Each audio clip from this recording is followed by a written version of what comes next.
Amara stood at the front of the church, her arms cradling her newborn with pride and love.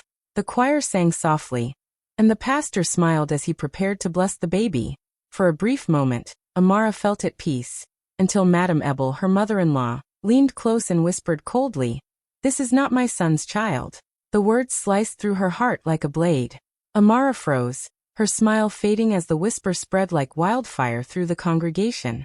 People began turning, whispering, staring. The once joyful moment turned heavy with judgment. She could feel every eye on her, every breath of gossip echoing in the holy place. Her knees trembled, her chest tightened, but she stood still, clutching her baby closer as if her warmth could protect the child from shame. The pastor's wife tried to continue the ceremony, her voice shaking, but the room had already changed. The joy, the laughter, the music, all drowned under a wave of murmurs and disbelief. Chaik, her husband, stood beside her, silent and stiff. Instead of defending her, he looked confused, almost ashamed. Amara's eyes begged him for one word of comfort, one sign of trust, but he simply took the baby from her trembling arms and whispered, "We'll talk at home." That single line shattered her world. Tears welled up, but she refused to cry in front of everyone. She lifted her chin, swallowed the pain, and walked out quietly, her heart breaking with each step. Outside, the sun felt cruelly bright. Every moment that morning had been meant to celebrate new life, but instead, it became a scene she would never forget, a day when love turned into humiliation, and faith turned into fear. Eshe walked home alone. The words replayed in her head over and over. "This is not my son's child." They echoed louder than the church bells behind her. Each step felt heavier than the last. The baby in her arms slept peacefully, unaware of the storm just unleashed. Deep inside, Amara made a silent promise. She would protect her child, no matter what lies or whispers came her way. What no one knew was that this cruel moment would one day become the start of her strength, and the truth would return brighter than any Sunday morning light. Months before the church humiliation, Amara's life was filled with quiet pain and loneliness. Her pregnancy, which was supposed to be a season of joy, became a long battle for survival. Doctors had warned her to stay in bed because of serious complications. Every day felt endless, lying in the same room, staring at the ceiling, praying that her baby would live. She counted each heartbeat, whispering soft prayers to keep hope alive. The house was silent most days. Only the sound of her own breathing filled the space. Chaik, her husband, who once held her hand through every struggle, began to drift away. At first he said he was busy with work, but soon his excuses became colder. Amara would wait for his footsteps at the door every evening, but they never came. Her heart ached more than her body. She needed comfort, but all she received was silence. Whenever he did come home, he carried his mother's words with him like poison. Madame Ebel's voice seemed to echo through every wall of their house, sharp, cruel, and full of suspicion. "You were barren for 3 years, and now you are suddenly pregnant?" Lies. Those were Ebel's favorite words. She said them to neighbors, relatives, even to Chaik's friends. Each time Amara heard those accusations, she cried quietly into her pillow. She knew she had done nothing wrong, but the doubt that surrounded her was heavier than her swollen belly. No one defended her, not even the man who had vowed to protect her. Every doctor visit reminded her how fragile her life had become. Yet in her weakness she found strength. She talked to her unborn child, telling the baby stories, promising a better world outside the pain. Some nights, she wanted to give up, but the tiny kicks inside her reminded her that love was still growing within her. As the months passed, she realized she was fighting this battle alone. While others doubted, she clung to faith. Her heart broke, but her spirit refused to. Deep down, she believed that one day, the same people who mocked her would see the truth.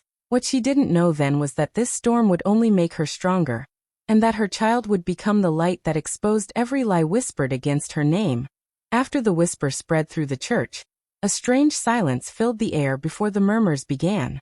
One by one, people turned their heads, pretending to look away but secretly whispering to each other. The soft sound of gossip grew louder, until it drowned the choir's hymn. Amara stood frozen, holding her baby close, her hands shaking. Faces she had seen smiling at her moments ago now carried judgment and disbelief. Even children stopped fidgeting, sensing the tension in the room. Chaik's friends exchanged quiet glances, their eyes filled with doubt and confusion. Some whispered behind their palms, others just stared. The pastor's wife stepped forward, trying to restore peace.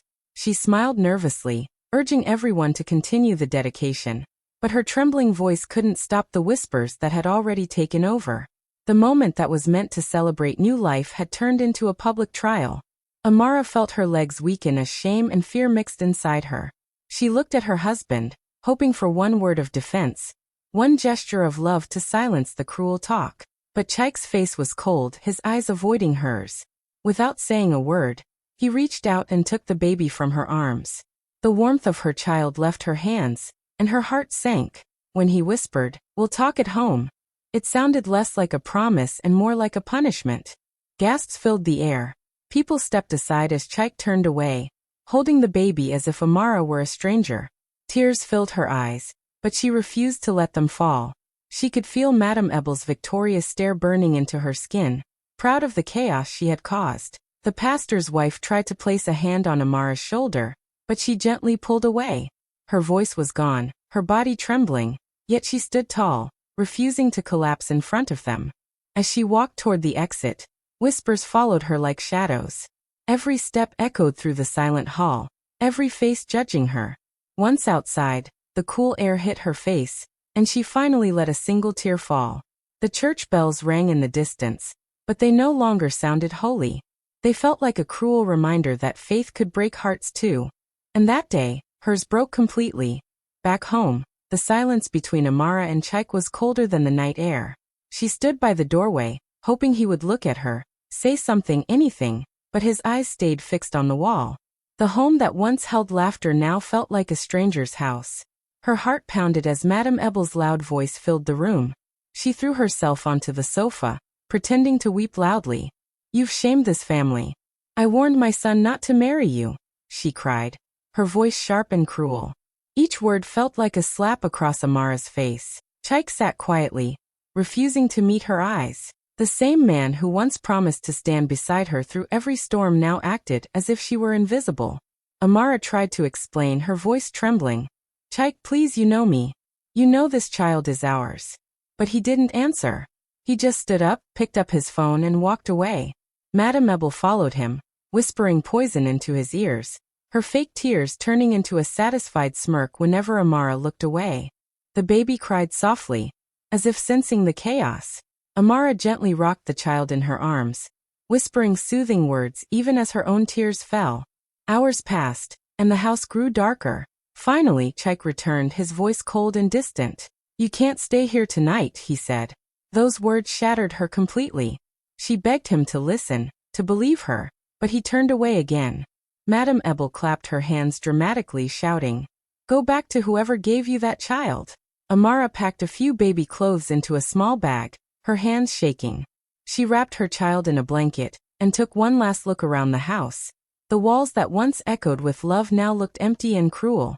As she stepped outside, the door slammed behind her. Rain began to fall, soaking her hair and clothes, but she kept walking. Under the dim streetlights, she walked with her baby pressed close to her chest, her heart breaking with every step. She had nowhere to go, no one to turn to, but she whispered to her child, "It's okay, my little one. One day they'll see the truth." In that painful night, she lost everything, but she still held on to the only thing that truly mattered, her baby and her faith that the storm would one day end. Her kind neighbor, Auntie Ngozi, opened her door in the middle of the night when she saw Amara standing in the rain, shivering with her baby in her arms. Without asking too many questions, she pulled her inside and wrapped a warm shawl around her shoulders. "My dear, truth never hides forever," she said gently, handing her a cup of tea. "Let them mock now, the truth will walk in soon." Those words were like a light in Amara's darkness. For the first time in days, she felt seen, safe and loved. Auntie Ngozi gave her a small room at the back of her house, where she and her baby could rest. The bed was old, but it felt softer than gold to Amara. That night, as she lay beside her sleeping child, she finally let the tears fall. Every sob carried pain, but also strength. She whispered promises to her baby, telling the little one that they would rise again. In the days that followed, Auntie Ngozi became more than a neighbor. She became family. She cooked for Amara, helped with the baby, and told her stories that made her smile again. Sometimes they would sit outside watching the sunset, and Auntie Ngozi would say, "People may lie, but time always brings the truth back home." Those words stayed in Amara's heart like a seed of hope. Even in her pain, Amara refused to give up. During quiet nights, she began to think about everything that had happened. The whisper, the humiliation, the betrayal. Something inside her told her there was more to the story. She started to visit the hospital secretly, asking for her medical records, remembering the strange looks the nurses gave her on the day of her delivery. She wanted to find proof, not to beg for love again, but to clear her name for her child's future. Days turned into weeks, and Amara grew stronger. She smiled more, prayed harder, and learned to stand on her own. Every time her baby smiled, it reminded her that pain could give birth to purpose. She didn't know how the truth would come out, but deep in her heart, she knew one day it would. And when that day arrived, no whisper, no lie, and no shame could ever break her again. Weeks later, after many nights of thinking, Amara gathered her courage and went back to the hospital where she had given birth. The memory of that place still made her heart ache, but she needed answers. With her baby on her back and her hands trembling, she walked through the hospital gate. The nurse at the reception looked up, her face showing surprise. "Madam Amara?" she asked softly. "I remember you. You were here the day your mother-in-law came for your file." Amara froze, her heartbeat quickening. "My mother-in-law?" she whispered, confused. The nurse nodded slowly and added, "Yes, she said she needed some papers for the family doctor, and she took something from your record that day." Amara felt her knees weaken. She gripped the counter tightly, trying to steady herself. "What did she take?" she asked in a shaky voice. The nurse looked around nervously and said, "It was a DNA test result she requested without your permission." Amara's mouth fell open. She didn't even know any test had been done. The nurse led her to the records office, whispering, "Please, you should see the real file yourself." In the records room, the air felt heavy. The doctor who had delivered her baby came in, surprised to see her. "Amara," he said kindly, "there's something you need to know. Your mother-in-law asked for a DNA test that day, but the sample she gave us wasn't your baby's. We didn't understand why." Amara's eyes filled with tears as the doctor handed her a sealed envelope. "This is the official result," he said firmly. "It's been here all along." Her hands trembled as she opened the envelope. The words blurred through her tears. Her baby was 100% Chike's child. A rush of emotions flooded her, shock, relief, anger, and heartbreak all at once. All the humiliation, all the pain, all the sleepless nights had been built on a lie. She couldn't believe someone could be so cruel just to destroy her. The doctor placed a comforting hand on her shoulder. "The truth was hidden but not lost," he said gently. Amara looked down at her baby, who smiled up at her, innocent and pure. She wiped her tears and whispered, "No more pain. It's time they all know the truth." For the first time in months, she walked out of the hospital with her head high, carrying proof that would change everything. The doctor looked at Amara with concern as she sat quietly, trying to hold back her tears. Her hands clutched the edge of the desk, her heart beating fast. He spoke gently but firmly. "Your husband's mother secretly requested a DNA test after your delivery. She didn't ask for your permission, and she brought a wrong sample." Amara's eyes widened in shock. "What do you mean, wrong sample?" she asked in a trembling voice. The doctor sighed and continued, "The test she used wasn't even your baby's. We discovered that the sample came from another newborn entirely. The result she took home was fake." Amara covered her mouth, unable to believe what she was hearing. Every humiliation, every insult, every sleepless night had come from one cruel lie. "So all that time, my husband believed her?" she whispered, her voice breaking. The doctor nodded slowly. "Yes. But here," he said, pulling out a sealed envelope from his drawer. "This is the official report from the real test done that day. Your baby is 100% your husband's child." Her fingers trembled as she took the envelope. She tore it open carefully, and her eyes filled with tears as she read the truth. The words danced before her eyes. Her child was indeed Chike's. Her chest felt both heavy and light at the same time. She could finally breathe after months of pain. She cried softly, holding the paper to her chest as if it were a lifeline. The doctor leaned forward and said kindly, "Madam Amara, people may twist the truth, But it never stays hidden forever. You've suffered enough. Now it's time to let them see what they did. She nodded slowly, wiping her tears. A mix of sadness and strength filled her heart.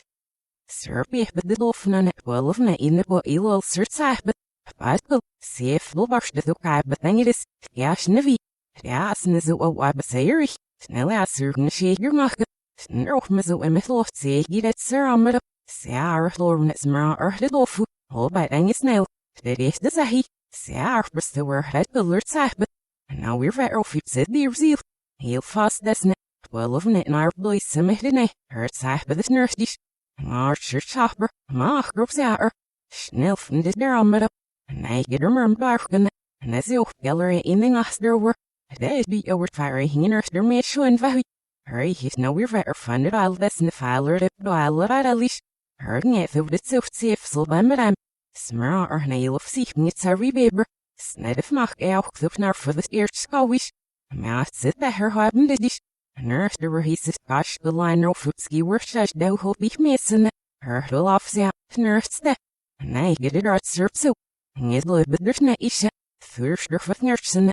And eh, berfree would there ich bet serve. Her fat nether all off nurse to the cow. Mach get safe for her. Did not her. And I niggle at a bolt miss and a fosser farm. Steph I don't need gonna be a berser. Healer but go where I'm. You know me not scanned. Ja, ob's denn auch ihren auf so als Sitzach denn, stärker hier belas so fast in der Waffe. Hör auf, wie mit der Erwinasch, hör auf, bis da auch gedurft worden nasse, fürst ja Maui, ja, hallo ich doch get, flash der hast der so wisch, der would nicht a hische gippe, fürst bei hische gippen, auf roach offisch, wow, mal an a macht surfer the, sirich der hurt lam sich ne, flog ich gaber neu bebe, sepper, was nessu in der ich mein, loch, auf snow, was dir schmesse, snarfit, belorwood. His eyes moved across the page, and his expression changed from confusion to shock. Ebel started shifting nervously. Pastor, don't listen to her lies, she snapped. But the pastor raised his hand for silence. The whole church fell still. Amara stood quietly, her baby in her arms, her eyes fixed on the cross above the altar. Every second felt like an eternity, but she didn't move. Finally, the pastor cleared his throat and said, "This is an official DNA report from the hospital.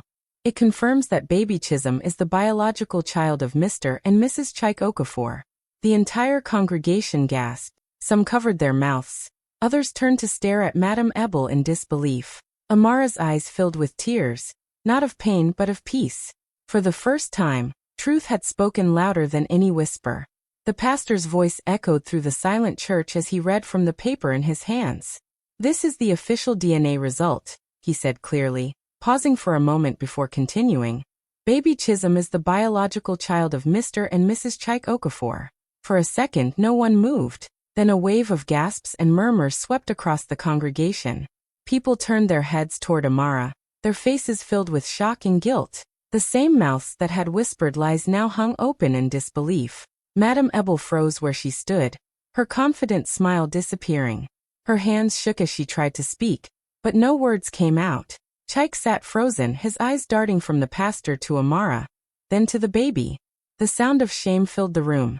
The truth had arrived, and it was louder than every lie that had ever been told. Suddenly, a man stood up from the crowd. It was the doctor. Everyone turned to look at him. He adjusted his glasses and said firmly, "I conducted this test myself. The previous result Madame Ebel used was tampered with." She replaced the baby's real sample with another one. A shocked silence filled the church again. All eyes turned toward Ebel, whose face had gone pale. The crowd began to whisper, this time not about Amara, but about the woman who had destroyed her daughter-in-law's peace. Amara stood quietly, her baby resting peacefully in her arms. She didn't shout or gloat. Her calm presence spoke louder than any anger could. Tears of relief rolled down her cheeks as she looked up at the pastor, who nodded with deep respect. The truth had finally stood for her, and the whole world could see it. Chaik stood up slowly, his face filled with regret. He opened his mouth as if to speak, but his voice failed him. Madame Ebel tried to leave, but people blocked her path, their eyes filled with disappointment. The same church that once turned its back on Amara now clapped softly, not out of pity, but admiration. The truth had broken through every lie, every insult, every cruel whisper. Amara looked around and smiled softly. She had walked into that church with pain, but she was walking out with her dignity, her peace, and the victory of truth shining brighter than ever. Chike's legs gave way beneath him as he dropped to his knees in front of Amara, tears running down his face. His voice broke as he whispered, "Amara, forgive me." The church was silent. Only the sound of his sobs filled the air. Amara stood still, her baby resting peacefully in her arms. She looked down at the man who had once been her world, the same man who had doubted her, abandoned her, and allowed his mother's lies to destroy their home. Her eyes were calm, but her voice carried years of pain and strength as she said, "Forgiveness isn't a gift, it's earned." The words hung in the air like a lesson meant for everyone. The congregation sat quietly, their eyes glistening with emotion. Even those who once whispered against her now felt a deep respect. Madame Ebel, who had stood so proudly before, slowly sank into her seat. Her face was pale, her head bowed low in shame. For the first time, she realized the damage her cruelty had caused. The pastor stepped forward, placing a hand on Amara's shoulder. "You are a true woman of faith," he said softly. "You stood firm when the world turned against you." Then he turned to the congregation and announced, "Today, we honor Amara with the Mother of Faith Award, for her strength, her patience, and her unshakable belief in the truth." The church erupted in applause. The sound filled every corner of the room, echoing like music. Some people cried. Others stood to clap, while Amara simply smiled through her tears. She didn't need revenge. The truth had already spoken louder than anything else ever could. Chike remained on his knees, still crying, but Amara didn't reach for him. She knew time would tell if he truly changed. As the pastor handed her the small golden plaque, she held it close, not for pride but for the strength it symbolized. When she turned to leave, the doors opened wide, an array of sunlight flooded in, wrapping her and her baby in golden light. It was as if the heavens themselves were blessing her journey ahead. The whispers had once broken her, but now the truth had set her free. She walked out with grace, her baby smiling in her arms, while behind her, those who had mocked her bowed their heads in silence. With these two hearts, thank you so much for watching till the end. If you enjoyed this story, don't forget to like, comment your favorite part, and subscribe for more emotional and powerful tales. See you in the next one. Bye. Waving hand sparkles.